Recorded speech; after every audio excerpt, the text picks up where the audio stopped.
পুরনিয়োগ দুর্নীতি মামলায় ফের বিদায় দমকল মন্ত্রী সুজিত বসুকে তলব করল ইডি। তলব করা হয়েছে একই সঙ্গে বিদায় খাদ্যমন্ত্রী এবং মধ্যম গ্রামের তৃণমূল প্রার্থী রথীন ঘোষকেও। দুজনকেই আগামীকাল সিজিও কমপ্লেক্সে তলব করা হয়েছে। বিদায় দমকল মন্ত্রী সুজিত বসু এবং বিদায় খাদ্যমন্ত্রী তৃণমূল প্রার্থী রথীন ঘোষ দুজনকেই একসঙ্গে তলব করা হয়েছে। আমাদের প্রতিনিধি প্রকাশ সিনহা সরাসরি রয়েছেন আমাদের সঙ্গে। প্রকাশ, একই সঙ্গে বিদায় দমকল মন্ত্রী বিদায় খাদ্যমন্ত্রী দুজনকে তলব করা হয়েছে। এর আগে সুজিত বসু চিঠিও পাঠিয়েছিলেন যেখানে তিনি হেনস্থার অভিযোগ পর্যন্ত করেছিলেন। আগামীকাল তলব। দেখো, তুমি জানো গতকালই সুজিত বোস ইডি দপ্তরে চিঠি পাঠিয়েছিলেন এবং কড়াভাবেই চিঠি পাঠিয়েছিলেন। তিনি যেটা অভিযোগ এনেছিলেন যে নির্বাচনের আগে তাকে বারবার নোটিশ পাঠানো হচ্ছে এবং তাকে হ্যারাস করা হচ্ছে, এবং তিনি যে আবেদন জানিয়েছিলেন যে তাকে নির্বাচনের পর অর্থাৎ মে মাসের দ্বিতীয় সপ্তাহে ডাকা হোক, তিনি যাবেন। এবং তুমি জানো রথীন ঘোষ বিদায়ী খাদ্যমন্ত্রী, তাকেও নোটিশ পাঠানো হয়েছিল, তিনিও কিন্তু হাজিরা দেননি, সময় চেয়েছিলেন। কিন্তু যেটা ইডি সূত্রের খবর, সুজিত বোসকে তৃতীয়বারের জন্য আবার নোটিশ পাঠানো হয়েছে এবং রথীন ঘোষকে দ্বিতীয়বারের জন্য আবার নোটিশ পাঠানো হয়েছে। দুজনকেই আগামীকাল অর্থাৎ শনিবার সকাল 11:30 নাগাদ সিজিও কমপ্লেক্সের ইডি দপ্তরে তলব করা হয়েছে। দুজনকেই একই মামলায়, পুরনিয়োগ দুর্নীতি মামলায় তলব করা হয়েছে, যেটা ইডি সূত্রের খবর। তুমি জানো প্রথমবার যখন সুজিত বোস বিদায়ী দমকল মন্ত্রী তাকে নোটিশ পাঠানো হয়েছিল, তিনি 15 দিনের সময় চেয়েছিলেন, কিন্তু তার ঠিক দুদিন পর আবার তাকে দ্বিতীয় নোটিশ পাঠানো হয় এবং গতকাল তাকে তৃতীয় নোটিশ পাঠানো হয়েছে। পরপর নোটিশ এবং পরপর সুজিত বোসের তরফে জানানো হচ্ছে যে তিনি যেতে পারবেন না, সময় দেওয়া হোক, তাকে হ্যারাসমেন্ট করা হচ্ছে। নির্বাচনের আগে তিনি ক্যাম্পেনে ব্যস্ত রয়েছেন।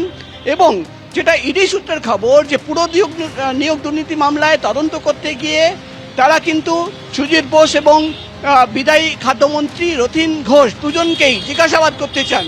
তোমার মনে থাকবে সুজিত বোসের বাড়িতে দুবার তল্লাশি অভিযান চালানো হয়, এমনকি তার ছেলের যে ধাবা রয়েছে, পাব রয়েছে, সেখানে তল্লাশি অভিযান চালানো হয়। একটি চাইনিজ রেস্টুরেন্ট রয়েছে, সেখানে তল্লাশি অভিযান চালানো হয়। সুজিত বোসের যিনি চার্টার্ড অ্যাকাউন্টেন্ট, তার বাড়িতেও তল্লাশি অভিযান চালানো হয়।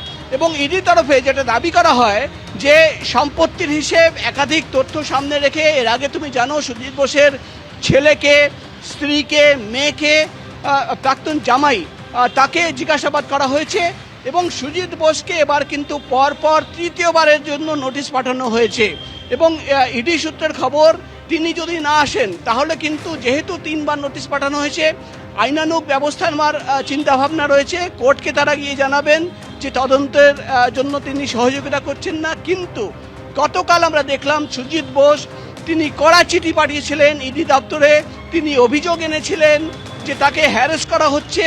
তিনি নির্বাচনে একজন প্রার্থী, তিনি ক্যাম্পেনে ব্যস্ত রয়েছেন। নির্বাচনের পর ফলাফল ঘোষণার পর তাকে তলব করা হোক। কিন্তু যেটা আমরা জানতে পাচ্ছি ইডি সূত্রের খবর, সুজিত বোস এবং রথীন ঘোষ দুজনকেই কিন্তু সময় দেওয়া হয়নি। গতকালই দুজনকে আবার নোটিশ পাঠানো হয়েছে। সুজিত বোসকে তৃতীয়বারের জন্য, রথীন ঘোষকে দ্বিতীয়বারের জন্য নোটিশ পাঠানো হয়েছে এবং দুজনকেই আগামীকাল শনিবার সকাল 11:30 নাগাদ ইডি দপ্তরে হাজির হতে বলা হয়েছে। এবার দেখার বিষয় হবে যে তৃতীয় নোটিশ পাওয়ার পর সুজিত বোস এবং দ্বিতীয় নোটিশ পাওয়ার পর রথীন ঘোষ আগামীকাল ইডি দপ্তরে হাজির হন কিনা, এবং যদি হাজির হন তাহলে ইডি সূত্রের খবর তারা জিজ্ঞাসাবাদ করবেন, এবং যদি না হাজির না হন ইডির তরফে যেটা জানানো হচ্ছে বা তারা আইনানুগ ব্যবস্থা নেওয়ার চিন্তা ভাবনা করছেন। এবিপি আনন্দ, এগিয়ে থাকে, এগিয়ে রাখে।